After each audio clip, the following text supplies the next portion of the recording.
এটা একটা আমার খুব নতুন স্টুডেন্ট, কিন্তু খুব ভালো রেজাল্ট পেয়েছে। ও খুব ফ্যাটি ছিল, সেই জন্য এসেছে। একটু ফ্রি হ্যান্ড দেখিয়ে নাও, তোমরাও দেখে দেখে করবে। একটু হালকা ফুলকা ফ্রি হ্যান্ড জগিং যেমন জুম্বা করো, মিউজিক ছাড়াই একটু দেখিয়ে দাও ওদের, হ্যাঁ, যাতে ওরা করতে পারে বাড়িতে। সামনে পেছনে ব্যান্ড, কোমর ধরে, হ্যাঁ, আর দুই একটা দেখিয়ে দেবে। হ্যাঁ, এটা তোমরা আধা ঘন্টা করবে। আমি এখানে ভিডিও করছি বলে একটু শর্ট টাইমে দেখিয়ে দিচ্ছি তোমাদেরকে। এই আর একটা দুই একটা স্টেপ দেখিয়ে দাও। হ্যাঁ, বিশেষ, হ্যাঁ, গুড। একটা আসন দেখাও।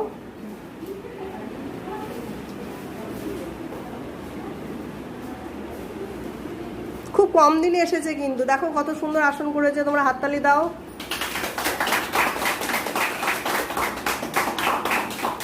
তারপরে ওর মুখ দিয়ে শুনে নাও ও সকালে বিকালে যোগা করে কিনা।